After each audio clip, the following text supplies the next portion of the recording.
sister, Lisa, 18F, who I believe is the true incarnation of evil on earth. I have tried my best to convince my parents over the years to see the truth, but they never believed me, at least until now. For context, my parents and I have always had a somewhat strained relationship, mainly because of Lisa. My parents absolutely adore her because my mother had a miscarriage, and she lost the baby, which deeply affected her. Lisa, born a few years later, was regarded as their miracle child, a beacon of hope and joy that healed the pain of their previous loss. My parents showered her with affection and attention, turning her into the center of our family universe. Now, let me be clear, I loved my younger sister when we were children. It's just that I slowly started realizing that Lisa had an incredible talent for manipulation that none of my family members were able to grasp. She knew how to twist the story in her favor, and she was a master at playing the victim card. Once on my birthday, I got this amazing antique pocket watch from our grandparents. I was so happy with it as my grandmother told me that it was a family heirloom. But Lisa, well, she was clearly jealous and kept asking if I could share it with her. I said no because it was a gift for me on my birthday. She tried to persuade our parents, but since it was from our grandparents, they couldn't do much. That night, Lisa, who knew I was terrified of spiders, placed a house spider inside my pillowcase, ensuring I would discover it when I went to bed. I awoke to the horrifying sensation of a spider crawling over my skin and started screaming. My parents rushed to my room in concern. Lisa acted all surprised and caring, but later, she admitted to me with a creepy grin when we were alone, that she put the spider there to teach me a lesson. I was shocked by how casually she confessed, without any remorse. Another time, I remember when I had a crush on my classmate, Mark, and I finally had the courage to invite him over to watch a movie with me. I was feeling all giddy and excited and had carefully picked out a dress to impress him. But, as soon as Mark arrived at our house, Lisa deliberately spilled a glass of juice all over my dress and started laughing at me. I was mortified and had to change, all while trying to hide my embarrassment. As if that wasn't enough, Lisa started telling Mark embarrassing stories from my childhood, making me feel utterly humiliated. She didn't leave us both alone the entire time we watched the movie. When Mark was about to leave, Lisa smirked and told him that he could do much better than me. Mark, who had been uncomfortable the entire time, left in a hurry. I just couldn't believe how cruel and cunning my younger sister could be. Over the years, I told my parents about her antics several times, but they always chalked it up to her being young and naive. They just couldn't see her for who she really was.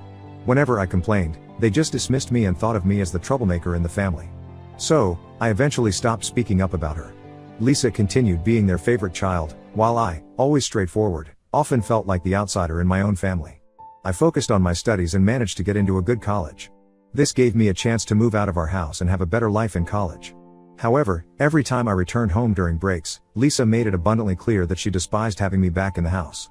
She would deliberately ignore me, refusing to engage in even the most basic of conversations. During family meals, she would avoid sitting next to me or interrupt me if I was talking to our parents. Her constant need to undermine my presence was evidence that she despised the idea of me being around and was determined to make my visits as uncomfortable as possible.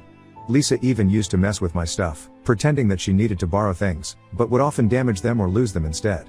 My parents did nothing when I tried to complain and instead urged us to get along with each other. As a result, I began avoiding coming home during breaks.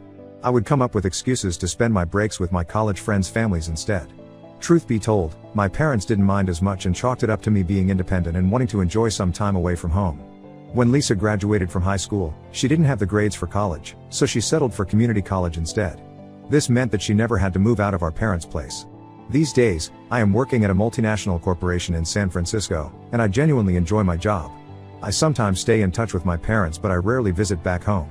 I don't maintain any contact with Lisa whatsoever. Now coming on to the story, my father recently had a near-fatal heart attack. Fortunately, he survived by some miracle and was rushed to a hospital. When my mother called to tell me about it, I immediately booked my tickets and flew back home to be there for them. The doctors prescribed numerous medications for my father and strongly advised him to start working out. Since being discharged, my father has expressed spending more time with us as a family and told me how lucky he was to be saved from the brink of death. I understood where my dad was coming from, so I continued spending a few days at our house.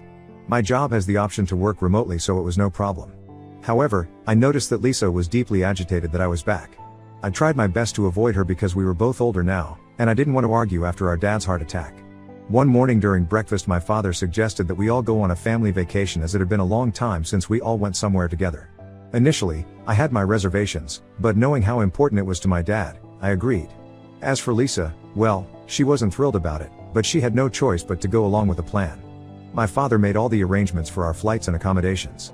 I had planned my leave from work well in advance and informed my colleagues not to contact me during this time, as I genuinely wanted to enjoy quality time with our parents. However, when we arrived at the airport, I found out that my flight ticket had been cancelled. I exchanged puzzled looks with my father, who kept insisting that he had booked and paid for my ticket. When we checked further, it turned out that out of the 4 tickets, the one with my name on it in particular had been mysteriously cancelled. As I stood there, trying to comprehend the situation, I looked over at Lisa. She had a sly smile on her face as she stared at me. It was a look I had seen so many times before, the same expression she wore when she had successfully pulled off one of her manipulative tricks. I realized at that moment that she was the one who had cancelled my ticket, probably from my father's computer. I started yelling at her as she continued to stand there smiling at me. I pointed out to my parents that it was Lisa's doing as she never wanted me to go on this family vacation in the first place. Instead of believing me, my mother immediately dismissed my claims, saying your sister would never do something like that. She went on to tell me that I should stop being jealous of my younger sister and that it was just a freak accident that my ticket had been cancelled. My father also tried to justify that this might have been an airline mistake and I should not blame it on my sister. I was utterly frustrated that my parents couldn't fathom that their beloved miracle child would be behind such a deception. At this point, there was nothing that I could do. My ticket was already cancelled and there were no other flights for that day. While it was possible for me to catch a flight the next day, I didn't relish the idea of returning home, booking a new flight, and traveling alone. After all, this was supposed to be a family trip. I was also dreading sharing a room with Lisa during this trip. I had hoped that she had matured over the years, but if she was behind the cancellation of my flight ticket, I couldn't help but wonder what other schemes she might have in store to make my trip miserable. My father was initially hesitant, suggesting they could all go back home and plan a new trip later, but he then started talking about how it had been ages since he went on a vacation. My mother agreed, telling me that I always travel a lot for work, so I wasn't going to miss out on much on this trip if I didn't go. Their comments really got to me. It felt like they wanted me to insist they continue to go on this vacation without me. I told them that they were welcome to continue with their vacation if they wanted, and they readily agreed. Although I didn't want the money they had spent on the tickets and rooms to go to waste, I was sad that they didn't care whether I joined them or not. It became clear that they didn't mind going on this family vacation as a family of 3. So there I was, standing alone at the airport as my parents and Lisa headed for their much anticipated vacation. I decided to return to my home in San Francisco, not wanting to spend a day further alone in our family house. I tried my best to put the incident behind me and focused on enjoying the rest of my leave that I had already taken from my work. I reconnected with old friends and spent my days engrossed in books, turning my break into a solo staycation. During the trip, my parents would sometimes video call me and I could see how much they were enjoying the trip without me. It was like my absence didn't really affect their trip in any way. Although I wasn't too heartbroken about missing the vacation, I couldn't help feeling excluded. It was yet another reminder of the favoritism that had always existed in our family. I hoped that someday they would see through Lisa's true nature, and I guess my wish finally came true. A few days into their vacation, I woke up to several missed calls from my mother. Worried that my father's health might have taken a sudden downturn, I immediately called her back. Thankfully, she picked up, but she sounded extremely distressed. I asked her if everything was okay and she went on to explain that something deeply troubling had happened. Apparently, my parents had noticed that my father's essential heart medications were disappearing day by day. It was an alarming situation, as my father couldn't afford to miss his medication, given his fragile health. They were in a foreign country and didn't know if the same medicine would be available outside of the US. They were genuinely concerned about the missing pills and searched their room everywhere in vain. My mother had gone to Lisa's hotel room, which was adjacent to theirs, to borrow some sunscreen while Lisa was out. To her utter shock and dismay, she discovered all the missing medicines carefully tucked away inside Lisa's bedside table. It was a chilling revelation and she immediately called for my father. He rushed in and found all his medication that had gone missing the last few days. I guess this is when the truth dawned on them that their beloved daughter, the so-called miracle child, had been intentionally jeopardizing my father's health and putting him at great risk. My mother's voice quivered as she asked if they should confront Lisa about this. I asked her to not speak to Lisa about this until they were back home. They needed to gather their thoughts, emotions, and evidence to face Lisa with the undeniable truth. I knew that speaking to Lisa now would be futile, as she was a master manipulator and would likely concoct excuses to evade responsibility. However, something unexpected must have transpired that night and my parents must have confronted her about it. I received a late-night call from my father, his voice trembling as he informed me that Lisa was in jail. I was taken aback. He recounted that Lisa had a full-blown tantrum when they asked her about the medications, throwing objects and shouting insults. Her rage was targeted primarily at my father, accusing him of booking a ticket for me when he should have never allowed me on their family vacation. She told them that if they continued having a relationship with me, she would teach them a lesson that they would never forget. Lisa continued to lash out and the situation escalated rapidly until someone from the hotel called the authorities. When the officers arrived, she refused to calm down and insulted them, which led her to be taken into custody. Lisa would be released after 24 hours and there was nothing that my parents could do at the moment. Desperate to return home after Lisa's release, my parents had then tried to reschedule their flight. However, their plans were foiled when they discovered that their passports and wallets were missing. It turns out that Lisa had either discarded their passports or hidden them away, but for now, they were stranded in a foreign country with no passports or wallets. I guess this was the first time that my parents started to see my sister for who she really was. My mother, who had persistently defended Lisa for all these years, was now begging me to help as they didn't have any money or their documentation to fly out of there. She was overwhelmed, shocked, and distraught at the realization of her angelic daughter's true nature. I told them not to worry, and that I would send them money using Western Union, but they had to find their passports first so they could return back home. I was certain that Lisa hadn't discarded them. My parents were finally realizing that I had been the honest one all along about her antics and were grateful that I was helping them out despite them not taking me on this vacation. They apologized for their behavior. While part of me wishes I could forgive my parents, it's hard to shake the feeling that I've been deprived of their love for all these years due to their favoritism towards my sister. So, Ida for not forgiving my parents that they went on this vacation without me, and now that they get a taste of it they come back begging for my forgiveness? Update 1. Every day, my parents call me with updates, and I am growing increasingly anxious about their situation. You see, after Lisa was released from jail the next day, my parents threatened her to give them back their passports or they would call the authorities on her again. Faced with no other choice, Lisa eventually revealed where she had hidden their passports. Upon their return home, my parents confronted Lisa and made it clear that she needed to gather her belongings and leave. It had become abundantly clear that they had reached their breaking point, finally realizing the truth about their daughter's manipulative and harmful actions. She might jeopardize his health again by stealing his medicines. This started another screaming match between Lisa and my parents. During this confrontation, Lisa began to hurl accusations at my parents, expressing her anger and resentment. She told my parents that she didn't want to share them with anyone else and claimed that she had been pushed to the brink when they invited me for the trip. She kept insisting that my parents should disown me, emphasizing that she was more than enough for both of them. It was at this moment that my parents must have realized the depths of her jealousy and the extent to which she resented my place in our family. While they tried to placate her, she kept yelling accusations at them, and in a fit of desperation and anger, she claimed that she would go around telling everybody that they had neglected her when she was a child and mistreated her during her formative years. She was basically going to accuse them of parental negligence. Lisa then threatened to go to the police and make false statements against our parents if they continued to ask her to move out. This genuinely scared my parents, as these fabricated allegations would put them in a difficult position, particularly since they are well-respected doctors in our community. The mere thought of their reputation being ruined by false accusations has since left them feeling trapped and anxious. In the past few days, Lisa has continued to make our parents' lives more and more difficult. When she found out that they were talking to me regularly nowadays, she got really mad and started breaking dishes in anger. What's worse, she keeps stealing their car keys and hiding them, which makes it hard for them to go to work every day. Just tonight, my mother called me in tears after another bad incident during dinner. Lisa had a big tantrum and yelled at them because she wanted my mother to cook for her. When she refused because she was tired from work, Lisa went on a rampage and started breaking furniture around the house. Then she went to her room and turned up the music really loud, which prevented our parents from getting a good night's sleep. The situation keeps getting worse, and it's taking a toll on my parents emotionally and mentally. I am increasingly concerned about what might happen next. While I had hoped my parents would see Lisa's true nature, I now worry that she could pose a real threat to them. I can't even return home at the moment because it might trigger her further and lead to more explosive confrontations.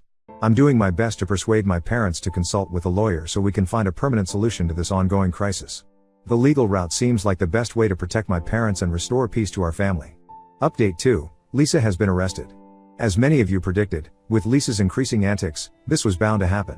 One night, she came at our parents with a knife during a big fight. This terrified my parents and they were forced to call the police. The officers swiftly took her into custody, placing her under arrest on charges of assault. With Lisa in custody, our parents decided it was time to pursue a more permanent solution. They consulted with an attorney who advised them on the legal process for evicting her from their home. They filed a formal eviction notice that said she had to leave. They knew it wasn't easy, but it was necessary to make things safer. Our parents didn't want to continue pressing any charges on her as they just wanted her to move out. They bailed her out of jail and handed her a formal notice telling her she had to move out. It had all the legal stuff explaining why she had to go and when she needed to leave. My parents made sure they did everything by the book, so Lisa couldn't challenge it. Next, they went to court with their lawyer to start the eviction process. It meant filing a lawsuit against Lisa. This was all pretty hard on my parents since it was their own daughter they were taking to court. They felt really sad, guilty, and like they had no other choice. The court finally gave an official order that said Lisa had to leave the house. If she didn't go on her own, they would have the legal right to make her leave the property. Lisa is going to be out by next week. My parents can finally breathe a sigh of relief, knowing that they have taken a step towards getting their home and peace back. It's been a tough road, but they're hopeful that things will get better once Lisa moves on. I have stayed in touch with them throughout this ordeal and plan on bringing them over to San Francisco for a few weeks. It's a way to give them a break and let them relax after all they have been through. I am sure they could use a change of scenery and some time away from the stress Lisa has caused. Plus, it'll be a chance for us to spend some quality time together, and I want to support them as much as I can. Update 3, I have received hundreds of comments under my post and it's taken me some time to go through them. Many of you have suggested that we should consider getting Lisa checked out to see if there might be a mental health issue at play here. The thing is that since she's an adult, we can't force her to go for a checkup against her will. Due to her sudden violent outbursts, we don't want to push her and make this situation more complicated than it already is. As I mentioned in my last update, my parents flew down to San Francisco to spend a few days with me. They are here to take some time away after what they went through the last few months. Yesterday evening, as we gathered around the dining table in my cozy apartment, my parents began to open up to me, their voices laced with humility and regret. They admitted that they had been blind to Lisa's true nature over all the years and begged for my forgiveness.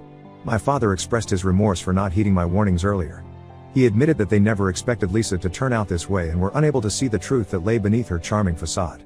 My mother echoed my father's sentiments and acknowledged the gravity of their mistake in dismissing my concerns about Lisa's behavior over the years. Her voice trembled as she voiced the pain of realizing how they had failed me by favoring her. I let them know that I appreciated them taking the first step in seeking my forgiveness. I shared several painful memories of the years of torment I endured due to Lisa's actions. My parents listened, utterly shocked and dismayed, at the extent of what I had endured on my own. They acknowledged the pain I had gone through and expressed regret over the isolation I felt in my own family. My parents recounted how their favoritism towards Lisa had clouded their judgment because they never had expected to get pregnant with her and always considered her to be their miracle baby. With sincerity in their voices, they begged for my forgiveness for all those years. It was a bittersweet moment for me, as I had always wanted their acknowledgement. While it may not have been the ideal way to mend our relationship, it was a turning point that brought some much-needed honesty and clarity to our family dynamic. We were, for the first time in years, truly acknowledging the issues that had plagued our family. I told them that it would take me some time to trust them again and we all agreed to work through this together. For now, I plan to make the most of the time I have with my family while they are here with me for the next few days. Update 4, as the days passed, my parents and I spent more time together, exploring the vibrant streets of San Francisco, enjoying leisurely meals, and simply relishing each other's company. It has been quite a journey to reconnect with each other by rebuilding the bonds that had been frayed by years of favoritism and denial. I came to understand that their decision to seek solace with me was not just about physical distance from Lisa, but a desire to rebuild the family they had almost lost. They needed a fresh start, and so did I. My parents and I have since discussed what to do with Lisa. She is currently staying at one of her friends' homes. We can't simply abandon her, despite the turmoil she has caused in our lives. As parents, my mom and dad feel a profound sense of responsibility towards their daughter, even if her actions have been unforgivable. We have come to terms with the fact that her behavior might not be just willful mischief but might be indicative of deeper issues. We plan to explore the possibility of a mental health evaluation to better understand her condition. However, since Lisa is an adult, we can't force her into such an assessment and plan to find a way to encourage her to seek help voluntarily. My parents plan on reaching out to Lisa once they are back home to see if she is open to a discussion. I don't want to contact her because she still holds a strong grudge against me, and I'm trying not to worsen the situation for the sake of her mental health. Considering the past incidents of aggression and violence, I have encouraged my parents to meet her at a public place so that she would be forced to control her emotions. Our primary goal is for Lisa to grasp our perspective and, most importantly, recognize the deep love and concern we hold for her. It's not about assigning blame, but rather about coming together as a family to address the issues that have strained our relationships.